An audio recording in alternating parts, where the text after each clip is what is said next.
तो शुरू करते हैं आज की कहानी।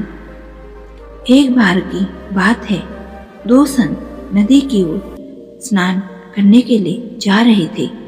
वो नदी में पहुंचने ही वाले थे तो उन्हें एक आवाज़ सुनाई दी, बचाओ बचाओ। वो आवाज़ किसी लड़की की थी। वो दोनों संत नदी की ओर तेजी से दौड़े।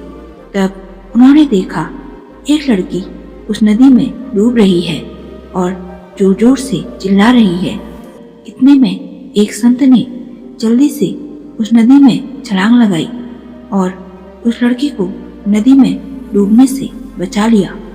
ये देखकर दूसरा संत क्रोधित हो गया और कहने लगा, तुमने इस लड़की को छूकर घोर पाप किया है।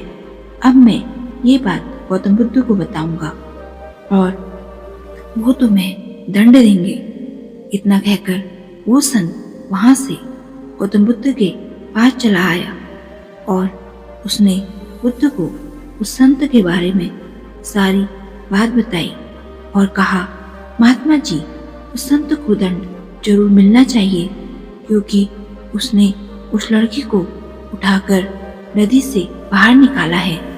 ऐसा करके उसने घोर पाप किया है। हम संत हैं, हमें किसी भी स्त्री को छूना तो दूर, उनकी तरफ देखना भी पाप होगा। बुद्ध ने उस संत की बात सुनी और कुछ नहीं बोले, बस चुप रहे। जब दूसरा संत बुद्ध के समीप पहुंचा तो दूसरे संत को देखकर क्रोधित संत को और ज्यादा क्रोध आ गया और वो बोला, महात्मा जी, इसे ऐसा दंड देना कि आगे से कोई दूसरा संत किसी लड़की को छूना तो दूर देखने से भी डरे। तब गौतम बुद्ध ने कहा, दंड इसे नहीं तुम्हें मिलना चाहिए। ये सुनकर संत हैरान हो गया और हैरानी से कहने लगा, मुझे किस बात का दंड?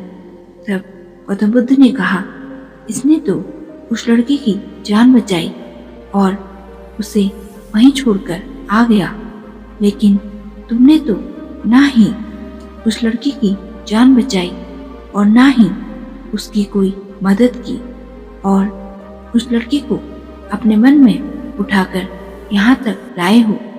तुम्हारे मन में अभी भी वही बात घूम रही है। तुम उतनी देर से उस बात को ढो रहे हो, जबकि इस संत ने उस लड़की को वहाँ रखा और सारी बात भूल गया। याद रखो, दूसरों की मदद करना ही सबसे बड़ा धर्म है और किसी की जिंदगी बचाना पाप नहीं बल्कि पुण्य का काम है। बुद्ध की बातें सुनकर वो संत बहुत शर्मिंदा हो गया और उसे अपनी गलती पर पछतावा होने लगा। दोस्तों, इस कहानी से हमने सीखा कि हमें दूसरों की मदद करने से कभी पीछे नहीं हटना चाहिए।